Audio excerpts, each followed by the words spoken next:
Eureka! The story so far.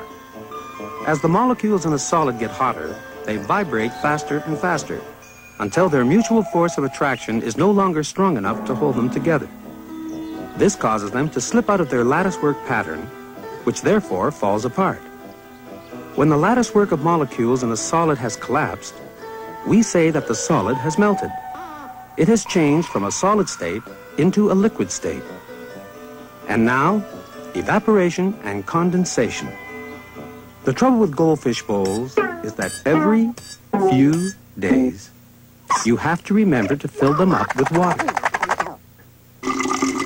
Why? Where did all the water go? How did it just vanish like that? Well, why don't you fill the bowl up and dive in so that you can see for yourself what happens? Water is a liquid, so its molecules are moving too fast for their mutual forces of attraction to keep them together in a regular latticework. So they're slipping and sliding all over the place.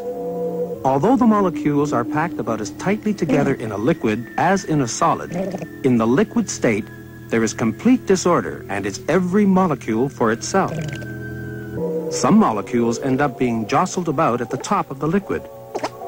They, in fact, form the surface of the liquid. Every now and then, this jostling forces an individual molecule to pop out of the liquid altogether, and it escapes into the air. Of course, over time, many millions of molecules escape from the liquid in this way. This continual popping out of molecules is rather like the movement that goes on in a popcorn machine. Only in the case of molecules, most of them stay up in the air and now fly about with complete freedom. No, of course you can't see them now. One of these little lumps on its own is so tiny you couldn't even see it with a microscope. You can only see molecules when billions of them are crammed together in the form of a solid or a liquid. You can see them when they make up the water in your goldfish bowl. But as soon as they escape into the air, they become invisible. But they're still there flying about. Only they don't form a liquid now. They form an invisible gas or vapor. That's why what happened to the water in your goldfish bowl is called evaporation. A change of state took place. The water changed from liquid to gas. It became water vapor. Water is continually evaporating. In fact, if you left your goldfish bowl out in the sun, the water would evaporate even faster, because the warmer the water, the more rapidly the molecules jostle each other, and the more often they pop out into the air. So if you're tired of continually having to top up your goldfish bowl, one solution would be to make the water as cold as possible, so that the molecules will move more slowly, and therefore the water will evaporate more slowly. But now what's happened? Now you can't see your goldfish. How come?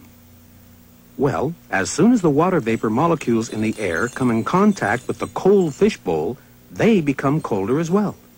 And the colder molecules get, the slower they move. And the slower they move, the less they can resist their mutual forces of attraction. So they start to crowd together more and more tightly. In other words, the gas becomes a liquid again. The water changes back from its vapor state into its liquid state. And it's this water which collects all over the surface of your fish bowl. That's what clouds it up. Since the change from vapor to liquid is caused by the arrangement of molecules becoming more and more dense, this change of state from vapor or gas to liquid is called condensation. So when water isn't evaporating, water vapor is condensing. You can't win with goldfish bowls. Have you ever thought of keeping a cat?